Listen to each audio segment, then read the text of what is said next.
Honest. I told it before and I'm telling it now. He's very smart. He knows how to use his skills, even that he's older than before. But he has a good chance. And Bivol's not even keeping it low-key. Word is, he straight up told a Russian outlet, Canelo already knows what I bring to the ring. I gave Crawford the same tools. He was dangerous before, now he's dangerous with precision. Advise him because he knows already what to do, you know. Why I should advise him? If he asks me, maybe I will.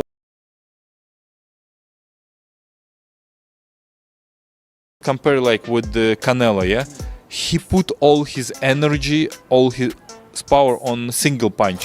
The only running that I'm gonna be doing is running upside his head, and I can assure you that. And he got a big head too. Boom. We got straight up bombshell news, fam.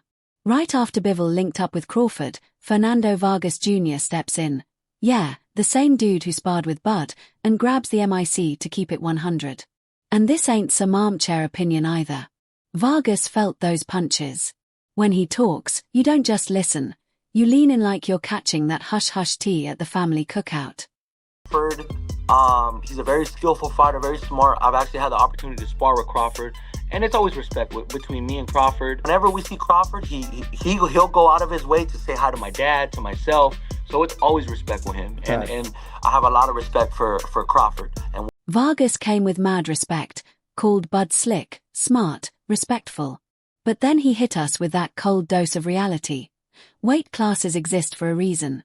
That's like telling your boy to stop sliding into DMs he's got no business in. You feel me? He broke it down clean. Canelo might not throw as much these days, but that power, still built like a Tesla battery. It don't drain easy. And then came the kicker. Dude dropped a Tom and Jerry reference. Basically said if Crawford doesn't stay cartoon level slick, he's getting flattened like a Saturday morning pancake. I feel Canelo's going to be too much. I feel in the early rounds, I feel he could catch him with shots.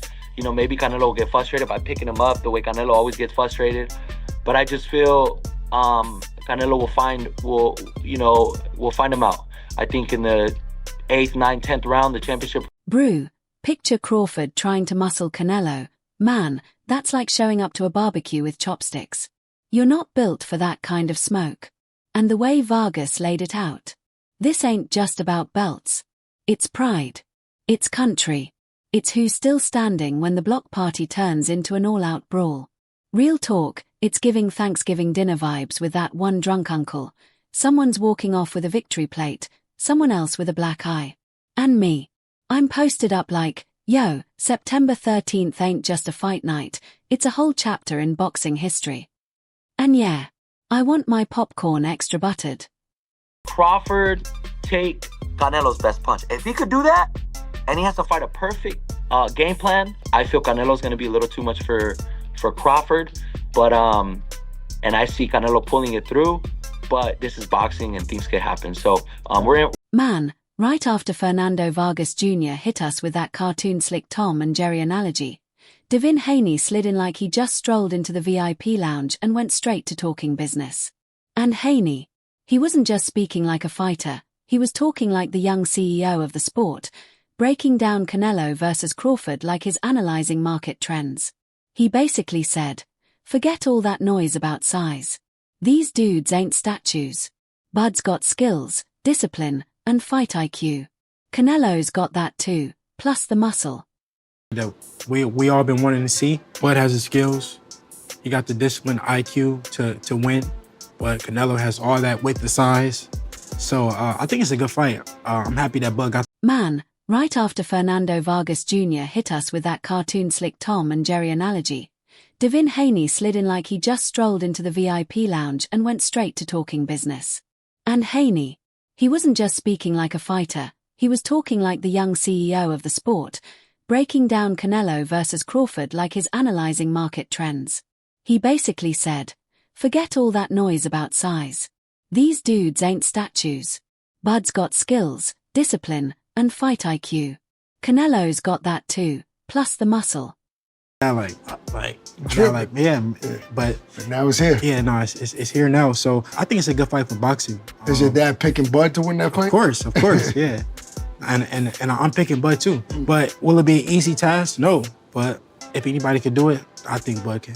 Haney made one thing crystal clear. This fight isn't just about, it's history, cash, and pride all rolled into one. Meanwhile, I'm sitting here thinking, if Bud pulls off this upset, do we build him a statue or just rename the sport Crawfording? Just when you thought the hot takes had peaked, in strolls coach Joel Diaz, sliding in like that one uncle at the family barbecue who swears he's got the winning lottery numbers. Haney had us locked in on legacy and retirement plans, but Diaz? He flipped the script, turning it into a masterclass on business scale and survival strategy. If Canelo loses, boxing goes to shit. I mean, it goes down. Mm-hmm. I mean, do you want to see, let's say, for example, Terence Crawford beats Canelo. Do people want to pay to see a Terence Crawford and Benavidez? Come on. Yeah. Really? Let's be realistic. Canelo cannot lose. He basically said, Bud's cashing out no matter what, win or lose. It hit me like clocking out on a Friday afternoon, knowing your paycheck is already in the bank. Then Diaz threw in a wild take, suggesting Crawford might pose a little trouble for Canelo in the early rounds. That's like saying Mike Tyson might give you a mild headache just by brushing your jaw, but then Diaz hit us with the brutal truth. Once Canelo figures out Bud can't really hurt him, it's game over, lights out, end of story. And honestly, he's not far off. Canelo's taken punches from heavy hitters like Triple G and kept coming. Now you're telling me Bud at 168 is going to crack him? I'm skeptical. What I do know for sure is Diaz just delivered the rawest blend of boxing insight and locker room tales, and I'm not gonna lie, it felt like he handed us the entire fight playbook in one fiery rant.